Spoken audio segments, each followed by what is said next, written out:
If you've ever Googled how to stop tantrums fast, with a child screaming in the background, this video is basically for you. Because here's the truth no one told us. Most tantrum hacks are like cheap phone chargers. They work once, then melt under pressure. Today, I want to give you 5 calm tricks that actually help stop tantrums in seconds. Not because your child magically becomes an angel, but because you learn how to hit the emotional brakes on the situation. And no, this does not require printing charts, buying Montessori furniture, or turning into that super patient parent who probably sleeps 12 hours a night. We're talking real life. Messy house, tired adult, tiny human with big feelings. Let's go. The tantrum trap. Picture this. You're in the supermarket. You said no to the extra candy. Your child drops to the floor like a FIFA player who barely got touched. Screaming. Rolling. Everyone looking at you like, ah yes, another parent failing in aisle 5. Inside your head, why is this happening? Why today? Why in public? Can I become invisible now, please? Here's the plot twist. Tantrums are not proof that you're doing parenting wrong. Tantrums are proof that your child's brain is working exactly the way it was designed, just without the update that includes emotional regulation. Your job is not to eliminate tantrums. Your job is to guide the storm so it doesn't destroy the house. And that's where the 5 calm tricks come in. We're going to talk about the freeze and breathe trick, how you buy yourself 10 seconds that save the whole moment. The calm mirror, how to make your child feel seen so the volume drops. The tiny choice switch, how to turn new into okay using micro choices. The whisper and touch combo, how to hack the nervous system with your voice and your hands. The after story, how to end tantrums in a way that stops the next one from getting worse. Will your child never scream again after this video? No. If that happens, please contact science. But can the duration and intensity of the tantrums drop dramatically? Yes. And sometimes, the peak really does shrink from 10 minutes of chaos to 40 to 60 seconds of, okay, we're back. Let's start with trick number 1. The freeze and breathe trick. Let's be honest. Most tantrums last longer not because of the child, but because of the adult reaction. Your child explodes. You feel your body light up like heart racing, jaw tight, brain screaming, not today. And usually, we go into one of 3 modes. The yeller, stop it right now. The negotiator, if you stop crying, I'll give you chocolate, the car keys, my soul. The freeze and shame. Everyone is watching. I am a failure. Here's the first calm trick. Before you handle the tantrum, you handle your nervous system. That sounds complicated. It's not. It's 3 steps. Freeze your body for a second. Stop moving. Just pause. Literally don't rush to fix anything. Drop your shoulders. On purpose. Release your jaw.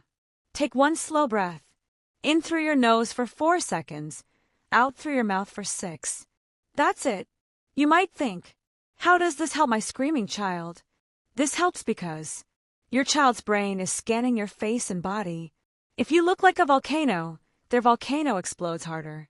If you look like a steady tree in a storm, they feel slowly less unsafe. The freeze and breathe trick doesn't magically silence them, but it stops escalation. It moves you from arg to, okay, I'm the grown-up. Let's do this. You know those 10 seconds before you say the thing you regret? That's where this trick lives. Use it in supermarket meltdowns, bedtime battles. I wanted the blue cup, not the green one tragedies. 1 breath. 1 tiny pause. You just reduce the damage by half. Once you've done that, we go to trick number 2. The calm mirror. Your child is on the floor, screaming. Snot. Tears. Drama worthy of an Oscar nomination. Your instinct wants to say, it's not a big deal. Stop crying. You're overreacting. Their brain hears. Your feelings are wrong. You're alone in this. So they scream louder. Here's the second calm trick. Don't argue with the emotion.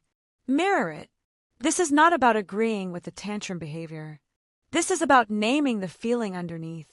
You get down to their eye level, or as close as possible and say things like, "You're really angry because you wanted more screen time. You're so disappointed we have to leave the park. You're frustrated because the tower broke again." You say it in a calm, low voice. Not sarcastic. Not mocking. Just naming. Why does this help?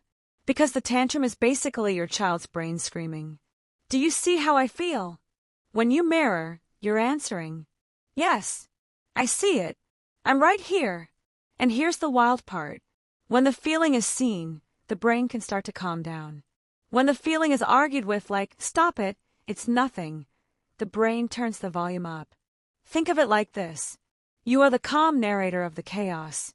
They are the storm. You are not fighting the storm. You're describing the weather. A real-life example. Child, I want more cartoons. Parent, slow exhale. You're really mad because the cartoons are over. You wanted more. At first, they might scream even louder. That's okay. You just keep being the mirror. Yeah, you really wanted more cartoons. You're mad it's finished. You're not changing your limit. You're changing the way you stand by that limit. And that sets us up perfectly for trick number 3. The tiny choice switch. Tantrums are like the brain's way of saying, "I feel powerless." So the child does the only thing they know. Screaming.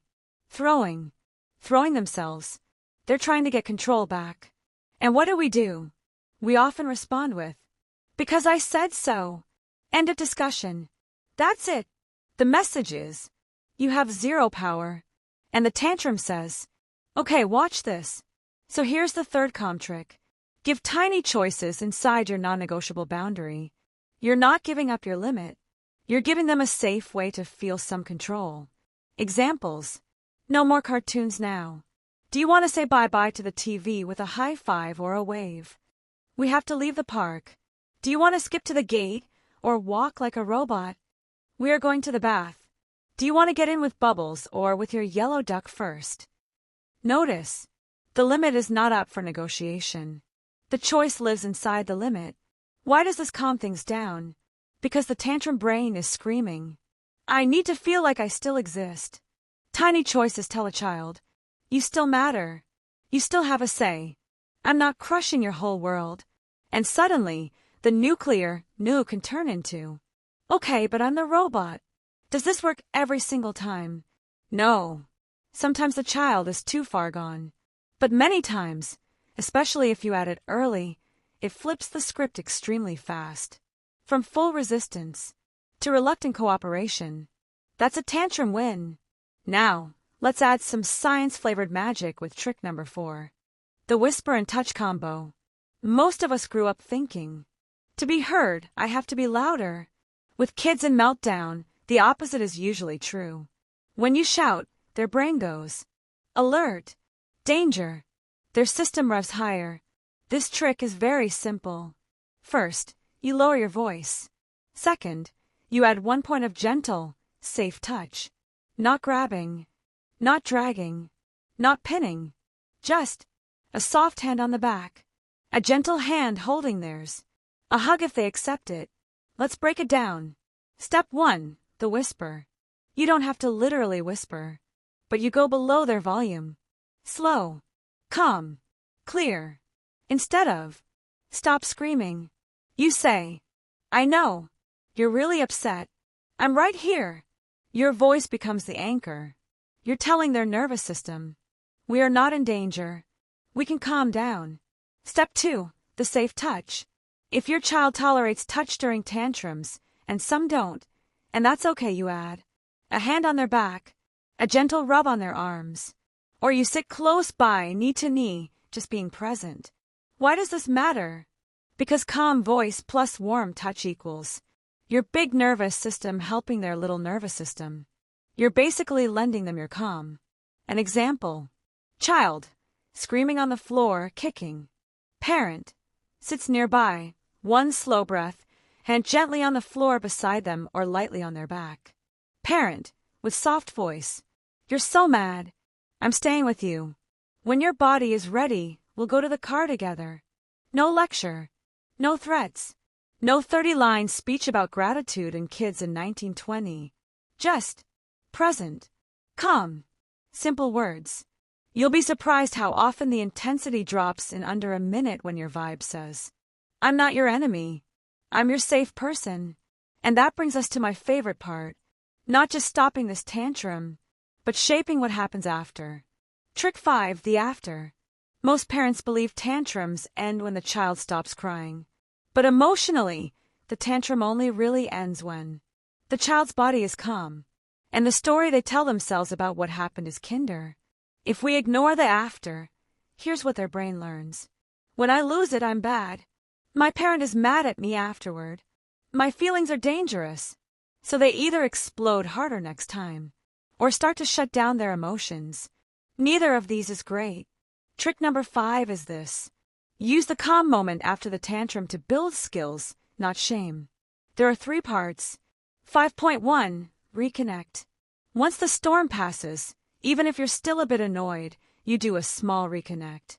A hug, a cuddle on the couch, a gentle I'm glad you're here. It doesn't have to be dramatic. This tells them, your behavior was hard, but you are still safe, still loved. 5.2. Reflect very briefly. This is not a TED Talk. This is a tweet. You say something like, you were really mad when the cartoons ended. Your body was out of control at the park. You screamed and kicked because you didn't want to stop playing. Then add the key line. Next time, when you feel that big mad, you can say, I'm mad, and we'll work it out. Or, next time, you can stomp your feet on the floor, not kick me. You're teaching. Feelings are allowed. Some actions are not. And here's what you can do instead. Short. Simple. 0 lectures. 5.3. Predict the future. Give them a mini preview. There will be more times when the answer is no. We'll practice using our words instead of screaming. There will be more moments where you feel that storm in your belly. We'll remember the deep breath and the stomp on the floor, not on people. You're basically telling their brain, we didn't just survive that. We learned from it. And next time, maybe the tantrum still comes. But it's a bit shorter, a bit softer, a bit less scary. That's how real change looks. Putting it all together. Let's run a quick movie trailer version with all 5 tricks in one scenario. You're at home. It's time to turn off the TV. Okay, cartoons are done. Time to eat. Child. Immediate meltdown mode. Freeze and breathe. You pause. Shoulders drop. One big slow breath. You don't yell. You don't bargain. You don't panic. Calm mirror. You're really mad the cartoons are over. You wanted more. You say it calmly, a couple of times, while they scream. Tiny choice switch. Cartoons are finished. Do you want to hop like a bunny to the table or walk like a robot? Whisper and touch combo. Voice softer. I'm right here. You're mad. When your body is ready, we'll go to the table together. Gentle hand on their back or just staying close. After story. When they finally calm down and you've eaten, you say, wow, you were really upset before. Next time we can try saying I'm mad instead of screaming. Hug. Maybe a little joke. Move on. Did we erase tantrums from your life? No. Did we keep your nervous system from exploding? Did we help your child's brain feel safer faster? Did we plant a few seeds so next time is slightly easier? Yes. And small easier plus small easier equals a home that slowly feels lighter. You're not failing. You're learning. If no one told you this today, let me be the one. You're not dealing with tantrums because you're a bad parent. You're dealing with tantrums because you're raising a small human with a nervous system under construction. Every time you take that one deep breath, mirror instead of mock, offer one tiny choice, use a soft voice, repair after the storm, you are rewiring something in them and in you. Your child will not remember every tantrum, but they will remember.